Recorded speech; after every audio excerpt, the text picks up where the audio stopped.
Di balik setiap karya yang menghibur, selalu ada cerita yang menyentuh hati. Begitu pula dengan film Agak Lain Menyala Pantiku garapan sutradara Muhadli Aco.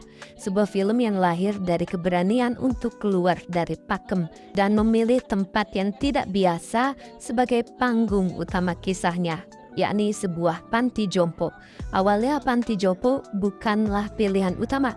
Dalam tahap perkembangan cerita, tim kreatif mengeksplorasi berbagai latar, dari rumah tua, rumah sakit hingga tempat penitipan. Namun ada sesuatu yang berbeda ketika ide panti jompo muncul.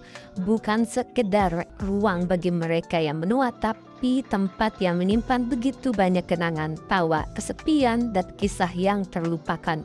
Bagi Aco, di sanalah letak kekuatan cerita ini. Ia ingin menghadirkan nuansa yang tak hanya lucu dan menghibur seperti ciri khas Agak Lain, tetapi juga hangat dan manusiawi. Panti jompo menjadi simbol tentang waktu, tentang perpisahan, dan tentang makna menyala di sisa usia. Ketika proses riset dimulai, tim produksi turun langsung ke beberapa panti jompo. Mereka berbincang dengan para penghuni, mendengar cerita hidup, dan menemukan keindahan yang sederhana, dari tawa yang masih renyah hingga tatapan yang menyimpan rindu. Dari sanalah muncul inspirasi bahwa setiap manusia, tak peduli seberapa renta, masih punya semangat untuk menyala, masih punya pantiku yang hidup di dalam dada. Dari sini ngomong, alah ditipu aku katanya.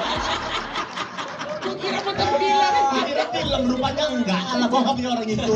Kira filmnya teater. Live podcast, rupanya live podcast. Mau saudara viral. Oh iya, saudara kita udah bisa duduk tenang, udah bisa duduk tenang semua ya. Oke. Aco, apa bedanya menggarap Agak Lain Menyala Pantiku dibandingkan Agak Lain yang sebelumnya?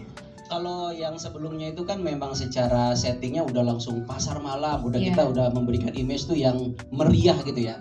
Sementara di sini tuh kayak kita pengen bikin semacam paradoks gitu. Ketika kita melakukan pengejaran buronan, kayaknya dari 1 sampai 10 panti jompo nggak masuk dalam pilihan deh, tempat bersembunyi buronan gitu. Makanya kita memilih sesuatu, yaitu dia uniqueness-nya kita kejar juga. Yang biasanya kalau ngejar buronan itu ya ada di tempat-tempat klub malam atau di mana. Kita di panti jompo gitu. Justru di tempat yang kata orang itu dingin, sendu, tapi justru ini kita bikin jadi satu arena bermain yang paling menyala justru di sini gitu. Dan inilah yang akan kita harapkan menghadirkan kelucuan-kelucuan dari bentrokan situasinya. Karena bagaimana apa yang terjadi jika seorang buronan ngumpetnya di panti jompo gitu. Jadi disitulah kita berusaha bikin sesuatu yang fresh lah, karena sepanjang ingatan saya juga kayaknya masih jarang film komedi yang menggunakan panti jompo sebagai main setting ya gitu. Karena panti jompo kan dikenalnya sebagai sebuah tempat yang entah menyeramkan atau yang terlalu dramatis atau apa. Di kita justru kita jadikan arena bermain paling menyala gitu di sini. Seru banget, malah jadi arena bermain ya. Tapi emang bener, kayaknya panti jompo itu selama ini juga konotasinya tuh bahkan sesuatu yang jarang untuk dibicarain karena kayak gloomy gitu kan. Ngomongin itu gitu ya. Ini suka dihindari gitu. Betul. Gitu. Padahal kita berpikir komedi itu selalu bisa lahir dari situasi apapun, termasuk di tempat-tempat yang sekelam panti jompo gitu kan. Nah, pada saat kata-kata panti jompo dan itu masuk ke dalam list pilihan, terus udah gitu Bang Aco kenapa Kak Jagal ikut ya? Dia udah nyiapin ya. Dia ke distract. Dia latihan depan cermin nih. Gitu ya. Udah ini press kan udah latihan apa emang? Gimana Cina? Pada saat pilihan panti jompo gitu, gimana Bang Aco akhirnya ngelihat ini sesuatu yang kayaknya ini deh. Iya, karena panti pijat susah. Jadi kayaknya panti jompo aja lah gitu. Tapi ada keraguan nggak sebelumnya? Kalau panti pijat terlalu berminyak ya. Licin. Licin. Bawaannya pengen bilas gitu. Sama setnya terlalu kecil ya. Iya. Kameranya di bawah handuk gitu. Panti pijat mana yang kecil? Di mana, Bang? Di mana panti pijat itu? Sorry Riz, kalau misalnya yang dia di mall-mall tuh gede-gede ya. Gede. Kan tempat duduknya kecil. Oh, tempat duduknya kecil. Ada Iya, buat kaget bilas kita. kaki, buat Kaget bilas kan kaki. kita. Iya. Aku pikir kita satu tim enggak ya? Nyerang aku semua ya. Gel, lu tanya wartawan ya udah ada yang dicatat belum sih? Iya. Udah ada mereka kan direkam. Ya rekam kan Bang ya? Rekam. Lah kok enggak? Lah kok enggak? Dia rekam tapi kamera depan. Ekspresinya kayak bisa. Mereka yang direkam. Self reaction. Ya.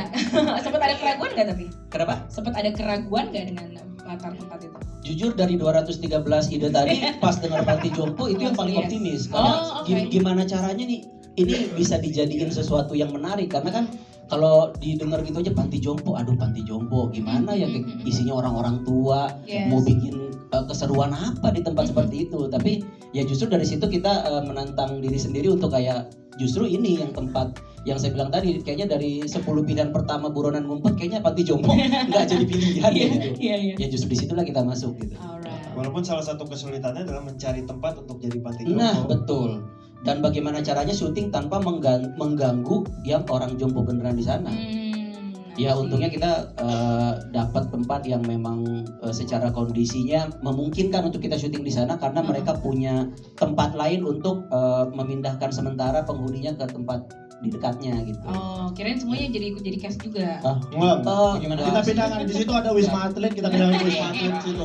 Orang tuh pada nge-gym pagi itu. Kurang jompo ya. Iya. Jogging. Lebih jompo yang syuting ya jatuhnya. Tiap siang tuh update Strava mereka. Iya, iya, iya. Tapi ini nyuap makanan. Baiklah, terima kasih Bang Aco. Sama-sama. Mari kita menuju ke agak lain.